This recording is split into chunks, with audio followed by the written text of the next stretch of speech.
Hello guys, आज के इस वीडियो में हम लर्न करेंगे how to write a story यानी स्टोरी राइटिंग कैसे करनी है। You should introduce this reader to the environment and primary characters at the beginning of the story. Means जब भी आप स्टोरी शुरू करोगे तब आपको आपके जो प्राइमरी कैरेक्टर्स है वो आपको इंट्रोड्यूस करने हैं। Characters to be set out to resolve the conflict और इशू। जो भी स्टोरी में आप कैरेक्टर्स बनाएंगे उसमें आप कौन सा इशू बता रहे हैं वो आपको क्लियरली स्पेसिफाई करना पड़ेगा। Location can be also provided the inspiration for scenes and can even shape of the course of your story.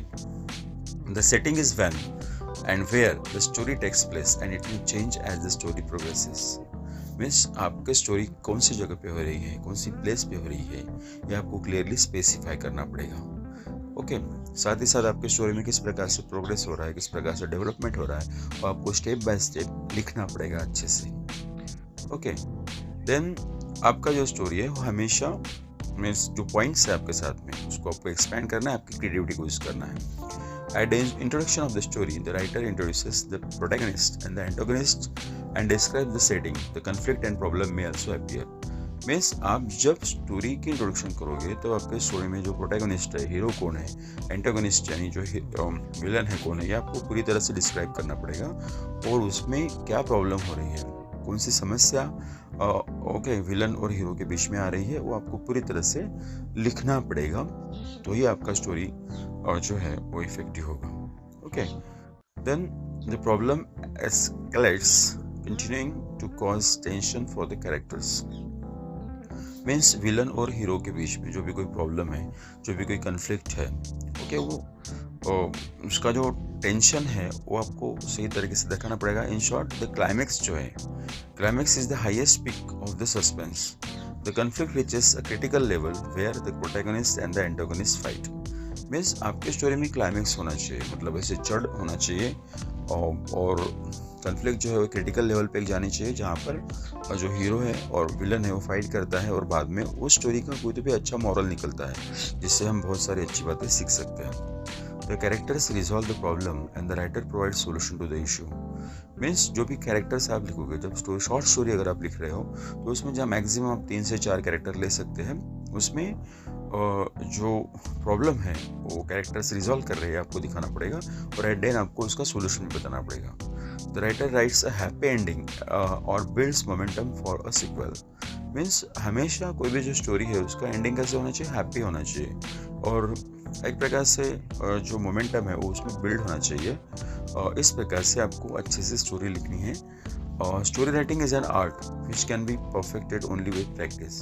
देखो स्टोरी राइटिंग एक आर्ट है, अगर आप जितना प्रैक्टिस करोगे उतना आपको उसमें महारत हासिल होगी। If you can start well and well the story will certainly be a good one. Okay means आप contains it connect the points in such a manner as to come up with a coherent composition।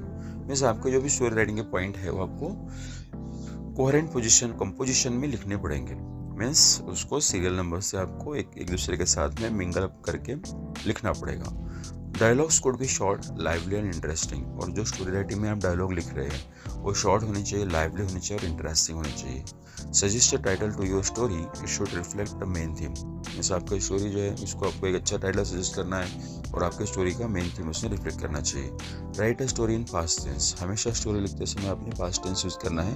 उसमें आप past tense के जो 4 सब types है, simple past, past continuous, past perfect continuous use कर सकते हैं। और आपको अगर कुछ कोटेशंस यूज़ करने हैं तो भी आप यूज़ कर सकते हैं, लेकिन उसको आपको कोटेशन मार्क में लिखना पड़ेगा।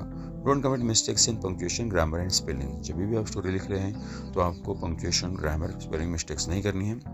द हेयर, यहाँ पर एक आपके लिए एग्जाम्पल हम लेके आए हैं। The hare had been joking the slow tortoise for months before it was intolerable for the tortoise to bear. The race began and the hare was halfway through with a minute within no time.